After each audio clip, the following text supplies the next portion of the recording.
We are talking with Dan Abnett, who's the writer of The Silent Stars Go By, a new Doctor Who book that's out now in the UK, and it will be out in the US in November. First question is, how did The Silent Stars Go By Doctor Who book come about? Well, I was invited to do it by the BBC. I'd written several. I've been writing Doctor Who stories for the comics and for novels and stuff like that for about 15 years now, and the last couple have been very popular with the BBC. So they'd asked me to do one of the first Matt Smith books a couple of years ago, and I wasn't able to do it because my schedule was too full. So they then came back and asked me to do this one, and it being the second Christmas special. Last year was Michael Moorcock. It was a big honour, and I couldn't really say no to that. So I very enthusiastically said yes, and obviously got to write with for the new cast, which is great. Why the Ice Warriors as a villain? Ice Warriors is a big favourite of mine. I mean, they've only appeared 4 times, technically speaking, and very early on. They haven't appeared since John Pertwee's era, so going back a long way. But I consider them to be a real classic monster, like the Cybermen, like the Sontarans. They're really important to the canon of Doctor Who, and I thought it would be nice to do it. And I thought Ice Warriors, Christmas, snow, there would be a theme there. So that I asked permission to do it, and in fact it took them ages to approve my story because they were trying to work out whether they were going to use the Ice Warriors in the Christmas special, and they finally decided that I could play with them, so that was great. Was there one idea that you wish you could have used for the book but couldn't get it to work? There was actually. They approved everything except one tiny element of the plot. But I'm hesitant to tell you what it is because I think if people go, oh, well, that would have been completely different. And I'm really pleased with the way the book ends. But the structurally, there was an element that I changed.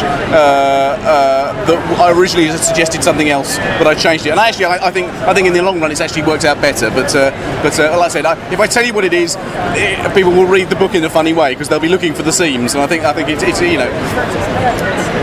Do you have any plans to write more Doctor Who, either book, audio, or for TV? I'd love to. The Silent Stars has been very successful so far. It's only been out a week or so in the UK, and it's already very successful. I'm hoping that means they might come back and ask me to do another one at some point. I'd obviously love to write for the TV, and I've done quite a few of the audios. So you know, be happy to go back and do that again. How did the Resurrection Man return in the new DC 52 come to fruition? Well, that's a series that Andy and I created back in the 90s, and again it was by invitation. They were revamping the stories, the all 52 books. Eddie Berganza, who's senior editor there, was a junior editor on the original Resurrection Man. He loved it. He thought it was ahead of its time. So he said, you know, he sort of championed it and invited us to come back and bring it back. So we went for it, and it was great. Where would you like to take the Resurrection Man in future story arcs? We'd kind of like to take you to all the places we went to before, but revisit them in a slightly different way. I mean, he is essentially the same character, and the storyline is the same. It's just that when you've got an opportunity to go back and have another crack at it, you do it in a slightly more proactive way. I mean, he's a more aggressive character in terms of getting into stories. He's more dynamic, so it means that the stories come off in a very different way, and I think we'll see that. But there are a couple of elements we're weaving in there that weren't in the original way, so sort of different factions vying over him that weren't in the original version. What do you have coming down the road that you are able to talk about?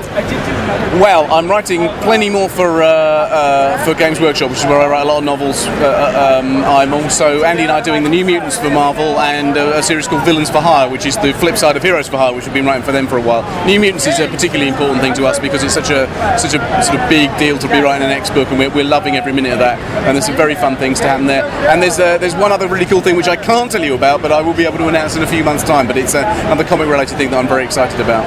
So plenty. Okay, thanks for your time. Absolute pleasure. Thank you.